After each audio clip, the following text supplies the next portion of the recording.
In this video, I'm going to really do this as a two-part video, actually, and try to splice them together if I don't screw it up. This is one of my 3 or 4 tanks of breeders of the Russian Red Lace Snakeskins. This is one of the better males. You can see the intricate pattern on the side. Very intricate lace pattern on the tail and dorsal. And the only real flaw with this fish is, for me, is 4 black spots on each side of the body and the stomach area. The fish in this tank and the other tanks are going to be eating live baby brine shrimp, so they're going a little bananas for it. I do that for a couple reasons. One, this way you can't see it, the tanks are really dirty, and just kidding. And 2, it gets all the fish out in the middle so I can actually show you the fish I'm trying to show you. This is an excellent male. The only thing you can see if you look at the back of the tail, right at the upper part of it, there's like an extra piece. So yeah, it's really, it is what it is. It's not that big of a deal. But with these, I get a few different issues with them. The biggest problem for me with the Russian Red Lace Snakeskins, and why I don't sell them as often as I should be, is because I'm getting a ratio of about 80% males, and that's really not good or conducive for continuing a strain. But the males I get are just incredible. These are older males, so I have a few younger males in the tank, which I'm trying to find. Like this one is younger by quite a bit, and it's developing beautifully. And let's see, a couple more. That's another younger one. And I do that so that they can catch up with the females, because we really don't know if these older males that look incredible can catch these females, because they're pretty fast. All the females in this tank are obviously hit. The females don't get a lace or a snakeskin pattern. They get a little bit of red in the tail and the upper back part of the body, and that's really it. Sometimes they get a whitish dorsal or a red in the dorsal, but the real key feature with this line is these males just look fantastic, even from a young age. This is with everybody in front of them. That's a really young male, approximately 12 weeks old, which is 3 months in real time. And I already lost him. Man, I'd be a terrible cop with trying to tail somebody. Jeez, there he is. And you can see he's got the spots on the body, which I don't like. But that lace pattern is pretty evident in the tail and the body, which is what you want. There's another young one. Sometimes they develop these spots later, and sometimes it starts as one large spot that expands out to 3 or 4 little ones. Now, so far this one has no spots, and if that ends up being the case, I'm going to take him out in the distant future and put him in with 2 young females and try to see if I can go about getting rid of the spots. So anyway, that's the probably the best tank I have of the Russian Red Lace Snakeskins.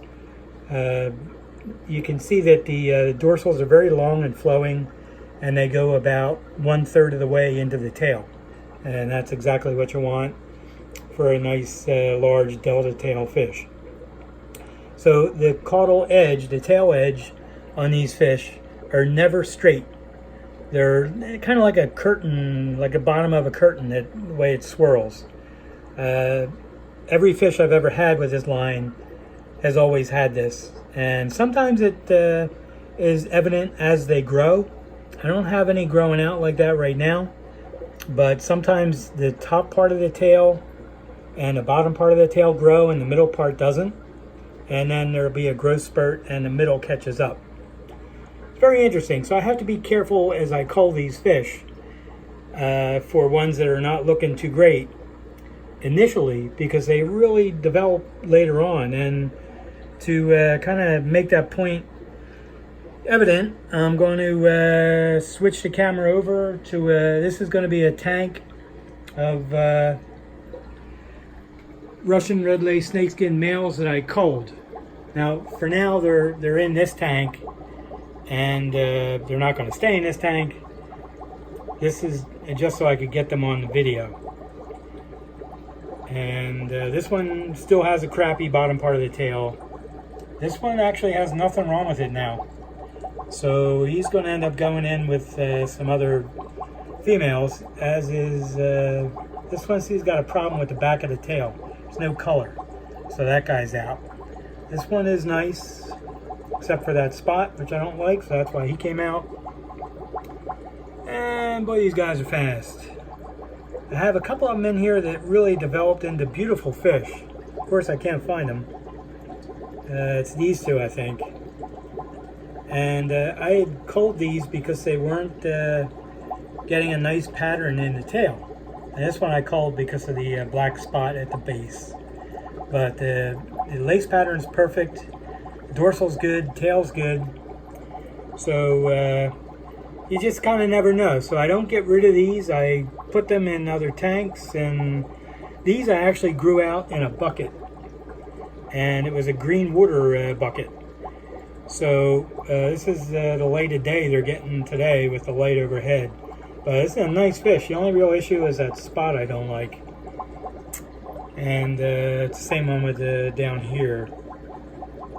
And there's a couple in here that are so nice, I'm going to be taking them out and putting them in with some females of the same strain.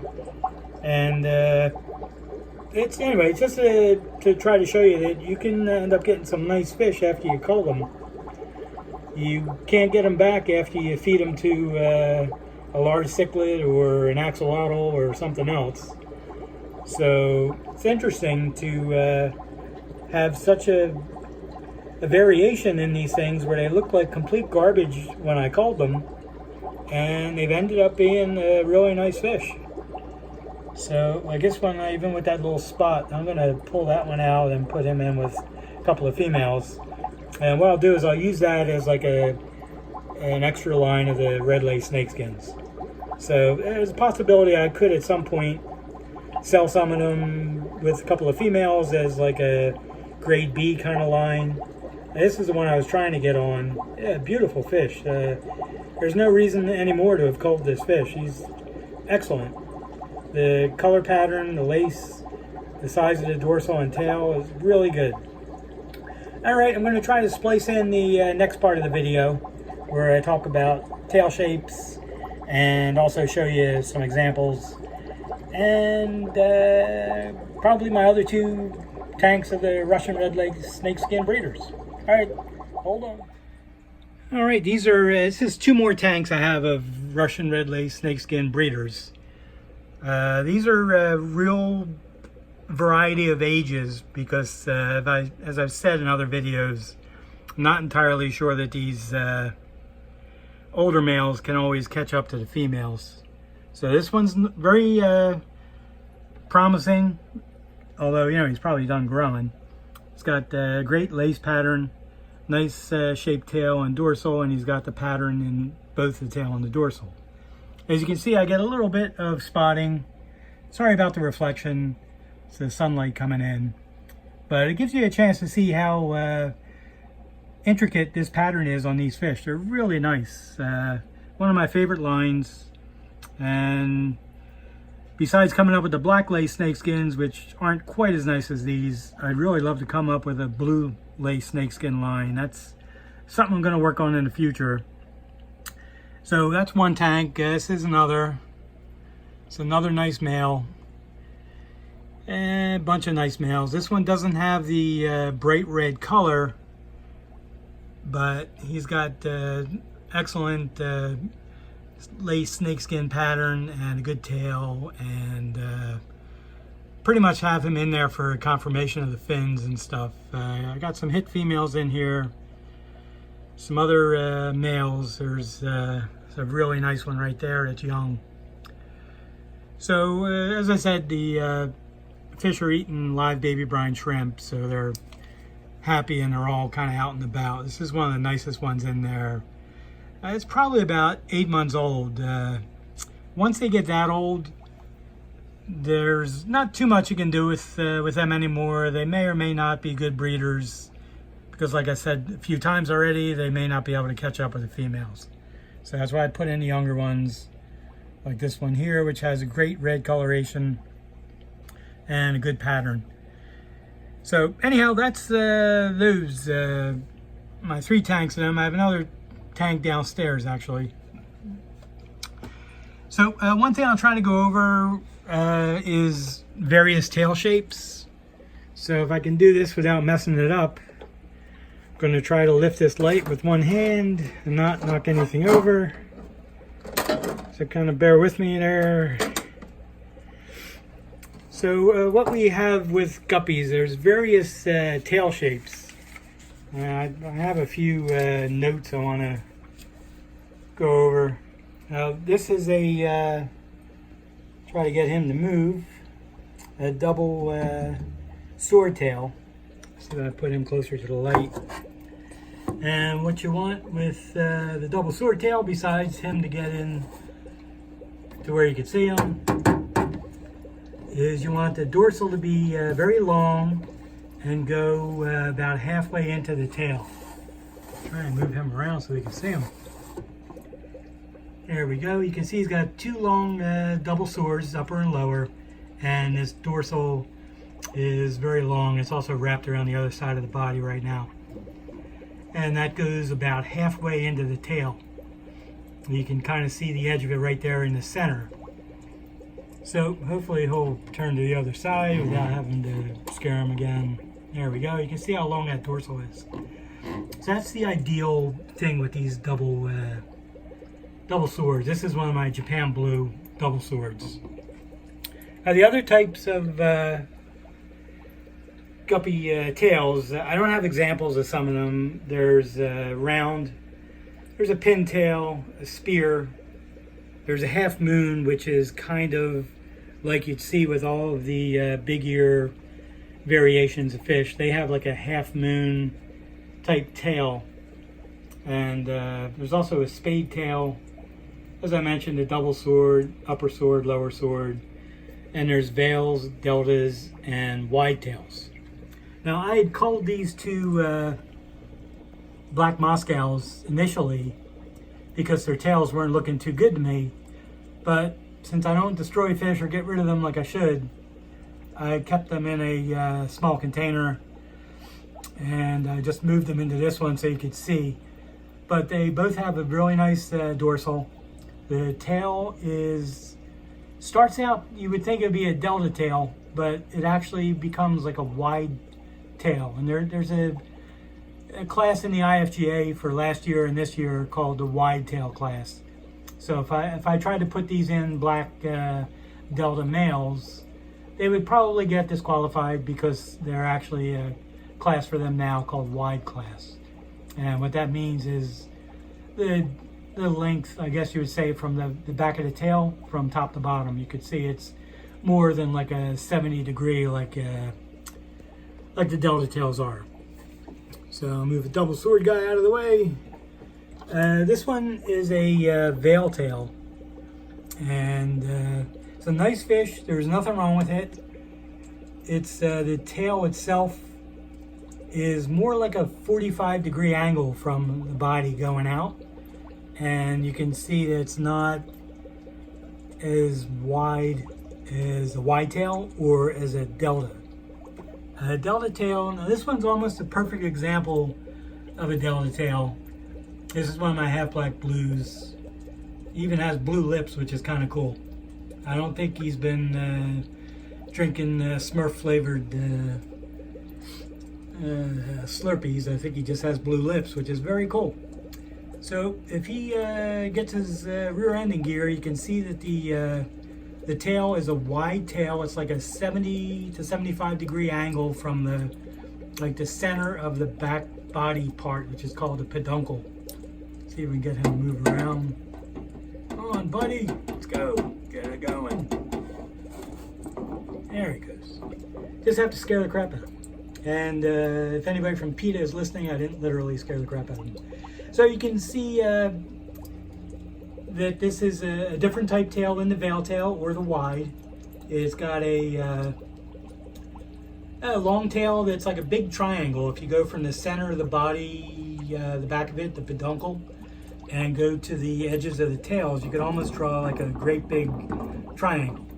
So, and you want the dorsal to go about 1/3 of the way into the tail. So once again, these are, this is a half black blue. And I have another one. It's one of my red deltas, really nice one. See if we can not spook him too much. This is kind of the perfect delta body type and tail. If he turns to the side, come on, dude. Yeah, right. Well, you're getting a good view of his stomach, I guess. But he's got a long dorsal that's kind of like a parallelogram. If you listen to anything in math class, it's that shape. And the tail has like a 75-degree angle from the center of the body. There you can get a good view. This is a beautiful fish.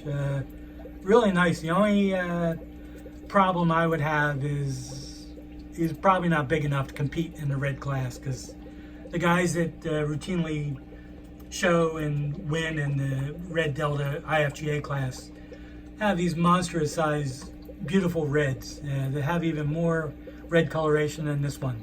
Really stunning fish. So this one's nice in every way. It's an older fish, 9 months old, and I took him out of one of my breeder tanks that you've seen before in the fish room tours. But the coloration is great. The tail is really perfect. It's got a great edge to it, perfect shape, and the dorsal is excellent. So one of the other things I could show you, another tail type, is as I knock stuff over. There we go. Trying to make a comeback here. And this would be what I would refer to as a Subaru tail. It's just a complete piece of crap. Much like Subarus are crappy cars, this fish has a real garbage tail.